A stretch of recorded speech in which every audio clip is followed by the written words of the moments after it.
At just 18 years old, LaMelo Ball's career has already been one hell of a storyline. His fame began in 2016 with that half-court shot we were all made very aware of. He committed to UCLA as a 13-year-old in middle school, but then would instead sign with an agent, foregoing his UCLA commitment, and played overseas in Lithuania alongside his brother LiAngelo, who left UCLA after infamously stealing from a Louis Vuitton store in China.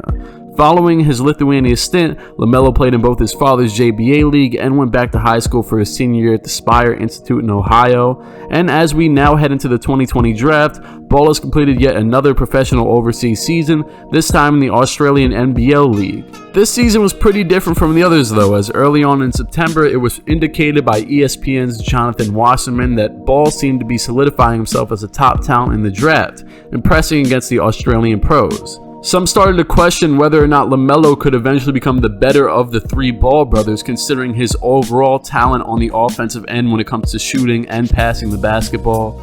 As of right now, LiAngelo Ball hasn't sniffed the NBA at all, and Lonzo is more so of a defensive playmaker. He has yet to really solidify himself on the offensive end in terms of scoring, but he's still got potential.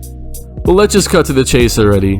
Today is May 19, 2020, the NBA draft lottery date, as we see what teams will form that top 5 range that LaMelo is expected to actually be picked within. This is the first year that 2K comes with those newly implemented draft lottery odds actually in the game, and well, we're gonna see that a lot of stuff happens that we really wouldn't expect to happen on a regular basis. As right there, the Timberwolves move up into the top 4 from the 10th position in the draft, and the Sacramento Kings fall back to number 10. Right here, the Cleveland Cavaliers expected to get the 9th pick, and instead they move up into the top 4 as well. Now, I don't know how this really happened, but on the bottom left, the lady says that the Pelicans are also top 4, and I guess so. I don't know. I don't really know how that happened, but it happened. So I'm going with her. I mean, I'm just going to trust her for now, all right? Celtics stay at that 8th pick that they get from Memphis. And with the 7th pick, the Miami Heat do not get the pick, even though they were expected to go there, and the Atlanta Hawks get that. So that means that every team expected to go in the top 4 has been bounced out by those 4 teams that you saw hop into it. The Knicks fall from 2nd to 6th.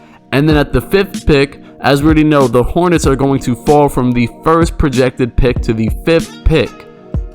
And now we have the top 4. This is more of the range that LaMelo is expected to get picked within, along with some other guys like James Wiseman and Anthony Edwards. And with the 4th pick, this does go to the Miami Heat. They were projected to go there after making that leap. And now we have the top 3. Projected number 3 is the New Orleans Pelicans, and they jump up another spot, and the 3rd pick goes to the Minnesota Timberwolves, who were the 10th pick or were expected to get the 10th pick originally. Very interesting situation for them. And now the Pelicans are expected to get number 2, and they do not get number 2. The number 2 pick goes to the Cleveland Cavaliers, which means that the number 1 pick in the NBA draft back-to-back years goes to the New Orleans Pelicans. What one hell of a whirlwind that this draft lottery just took. Now, I know that stuff gets shaken up a little bit, but this is just a different degree of it, all right?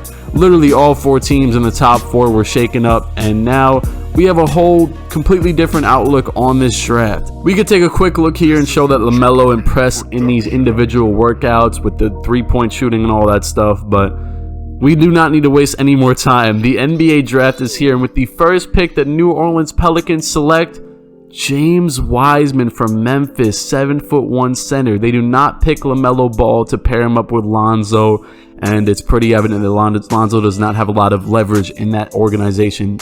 I mean, unless he just wanted a center, because, I mean, they really needed one, Cavaliers number 2, and they do not pick LaMelo Ball either.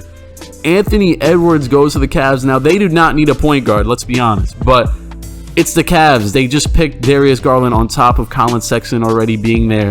So LaMelo is still on the board at the number 3 pick. And with the 3rd pick, the Minnesota Timberwolves select LaMelo Ball. LaMelo Ball ends up in a pretty solid situation for himself as a member of the Minnesota Timberwolves alongside their, of course, franchise centerpiece Karl Anthony Towns. Just for clarification, before we go any further, I have no control over anything the Timberwolves do in this series, solely the play of LaMelo Ball. This is a my career and that only. This should be pretty interesting though. Can LaMelo Ball solidify himself as the best Ball brother and maybe one of the better players in the league throughout these seasons that we will go through? Who knows? Will we be able to rejuvenate the franchise of the Minnesota Timberwolves that has taken a kind of a drop off? We will see.